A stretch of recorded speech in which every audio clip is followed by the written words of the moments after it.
The New York Times loves stuff made out of dead trees, newspapers, for example, and now virtual reality goggles. The Times is getting ready to bundle Google Cardboard with its print edition.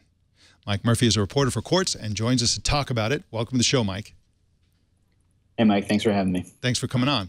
Now, how many Google Cardboard headsets is the New York Times going to be shipping, and why are they doing this? So they've said that they're going to ship at least 1 million cardboards with home delivery subscriptions. But if you have a digital or certain digital subscriptions, you can also get a code to redeem one as well. So who knows how many they're actually going to ship. Why they're doing it? New York Times has always been one of the publications that has been kind of on the forefront of innovation. They were one of the first iPad newspapers. They recently announced that they've hit over 1 million digital subscribers. So this is just another way to kind of move beyond dead pieces of tree. Mike, any idea when this is actually going to happen, and any projections in terms of what's the cost to the New York Times, and then what's the revenue upside? So it's going to happen within the next couple weeks. There's the piece that they're launching this around is going to hit on the weekend of November 7th. So I think everyone's going to be getting it that weekend. In terms of a cost, Google didn't say, New York Times didn't say which Google Cardboard they're going to be shipping. Google doesn't really make their own cardboard viewer. They have a bunch that you can either download the like dimensions of and make yourself out of cardboard, or you can buy kits yourself. The kits tend to run about $20. That's if you're just buying one. I've got to believe that the Times, if they're buying 1 million of them, probably got a decent rate for 1 million units. But I mean, in terms of upside, it's just another way to keep the New York Times sticky in people's minds. A thing to think about. When you've got the Sunday paper in front of you, you can pull up your cardboard and read the new or view the new feature that week. But I'm not entirely sure if there's a revenue gain. I mean, they said that there's going to be launch sponsors in GE and Mini, so I'm assuming there's some money coming in there as well. And of course, people look like idiots while they're doing it. I mean, it's a great experience, but just thought I'd illustrate that.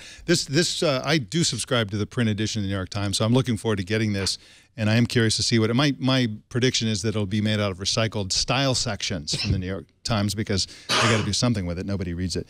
So yeah, it seems really seems kind of cool, but it also strikes me as kind of a gimmick. Years ago, a long time ago, before I got into technology journalism, I was a newspaper editor, and we did this big, exciting week of newspapers that were in 3D and color and stuff like that. And we actually bundled those ridiculous glasses with the paper, and then all the the local politics and all the photos were 3D. And everybody thought, wow, that's cool for about 3 seconds, and then everybody thought, well, this is just dumb. Is that going to be the reaction of Google Cardboard with the New York Times? Is this just going to be a gimmick that's going to be interesting for 5 seconds and then that's it?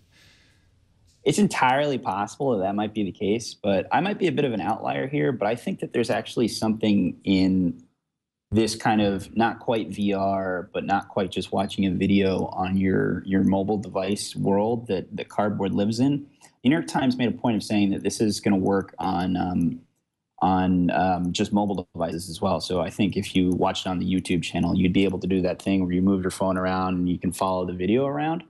And I actually think that's really interesting. I've watched a few things already, just like even ads, like Nike had one showing off a new pair of cleats with Neymar, the Brazilian soccer player, in it that I wrote about, that I actually thought was really interesting. It's more than just sitting there watching this kind of little rectangle, and you can actually follow stuff and see different parts of what you're looking at.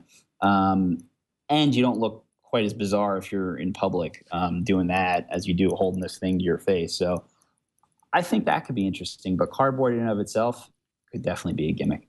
Yeah, what I'd like to see them do, I mean, one of the things that New York Times has that many other news outlets does not have is foreign correspondents all over the world in war zones and all kinds of hotspots around the world. I'd like to see them lashing camera, virtual reality 3D cameras to the helmets of photographers or something like that, and just basically use the access that they have and give us either a live or a recorded 3D look at some of these, events that are taking place around the world. That would be cool, and it would be, very much in the service of innovation in news reporting. And I think that'd be something that would be very cool. I'd love to see that. They should have an entire site for all their 3D stuff, I think. Mike Murphy is at QZ.com. That's the court's website. And he's on Twitter at MCWM. Mike, thanks for joining us on Tech News today. Thanks for having me. All right. Bye-bye.